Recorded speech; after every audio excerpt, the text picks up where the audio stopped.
ብቸኛው አማራጫችን አብይን ማንበርከትና ራሳቸውን መቆጣጠር ብቻ ነው። አማራ ህዝብ ወይም ሌላው የኢትዮጵያ ህዝብ ሊድን የሚችለው ብቸኛው አማራጭ ራሳቸውን ስንቆጣጠር ብቻ ነው። ስለዚህ ይህን ትግል ወይስ እሺ፣ የተከበራችሁ የሃይማኖት አባቶች፣ የተከበራችሁ ሀገር ሽማግሌዎች እንዲሁም የሰባት ለሰባ ክፍለ ጦር ከፍተኛ አመራሮች፣ የሰባት ለሰባ ክፍለ ጦር መላው ሰራዊት እንኳን ለዚህ ለተቀደሰች ቀን በሰላም አደረሳችሁ አደረሰን። ወደፊት ይህን ወጣት ይህንን ህዝብ የአማራ ህዝብ አንድ ብትሆን እኮ ጠላት ራሱ ይፈርስ ነበር። ኢቭን የመከላከያ ሰራዊት ጀነራሎች፣ ኮሎኔሎች አንድ ብትሆኑ ወደ እናንተ እንመጣ ነበር ነው። ይህንን በደንብ በማሰብ ይህን አንድነት ማምጣት ግዴታ ስለሆነ አንድነታችንን አምጥተናል ማለት ነው። ስለዚህ ለቀጣይ ደግሞ የምንሰራው ምንድነው? በጎጃም በጎንደር በወሎ ያለውን ወደ አንድ እዚህ ማጠቃለል ስራ ነው የቀረን።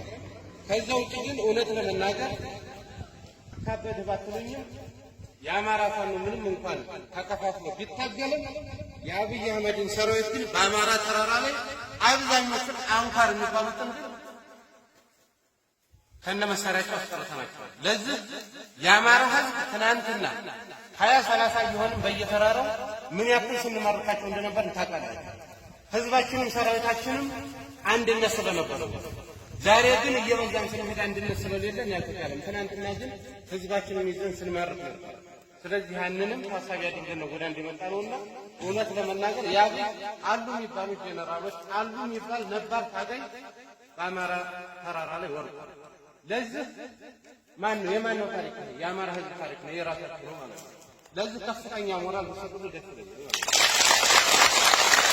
ስለዚህ ለቀጣይ ደግሞ ምን ማድረግ አለብን? አማራ እውነቴን ነው የምነግራችሁ። ለምሳሌ እንደነ ኮሎኔል ሙሀባው ፋንታውና እንደነ ማስረሻ ሰጠይነቱ ዛሬ ሊገባ ይችላል፣ ቁርጥ ያበላዋል፣ ደብል ገብና መኪና ሊሰጥ ይችላል።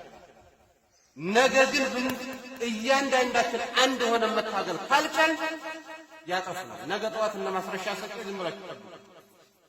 አሁን የሆነ ነገር ቢያደርጓቸው የአማራን ትግል ወክለናል ብለው ሲሞሻለቁ ኖረው አንድ እንዳንሆን ሲያደርጉ አሁን ግን ለይቶላቸው ወደ መንግስት ገብተዋል ማለት ነው።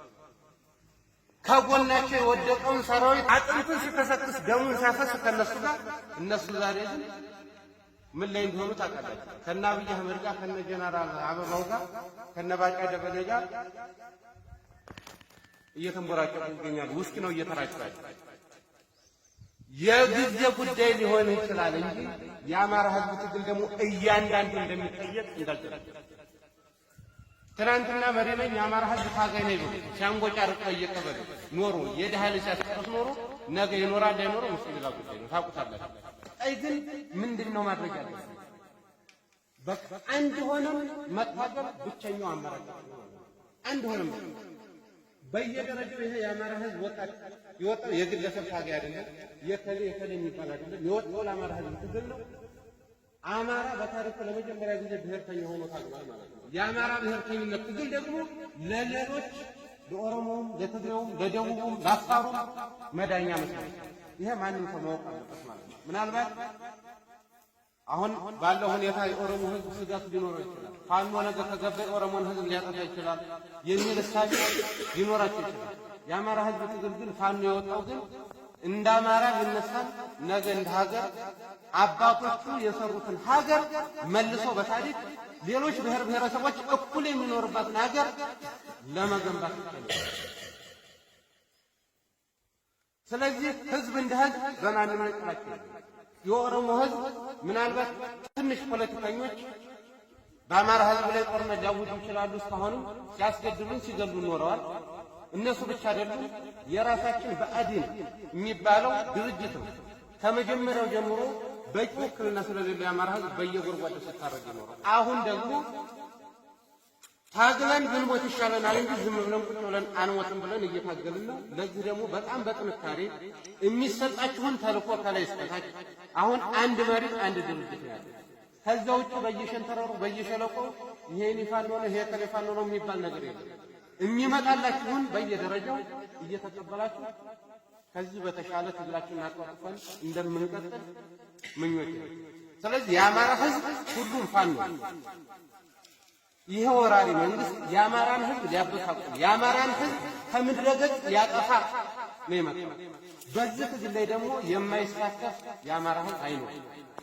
ስለዚህ ማንኛውም ሰው ከከፍተኛ አመራር እስከ መካከለኛ አመራር እስከ ታች እስከ አባል ድረስ የተሰጠውን በአግባቡ አድርጋታድርግን አውቆ መከተልና መስራት መቻል አለበት። የሚሰጠው መስመር መከተል አለበት። ምክንያቱም እውነት ለመናገር የአማራ ህዝብ በጣም በርካታ ትልቅ ህዝብ ስለሆነ ነው እንጂ እንደ ቀላል እንዳትወስድ እስከዛሬ የገበርናቸው ወጣቶች እንደ ቀላል እንዳትወስድ ማለት ነው።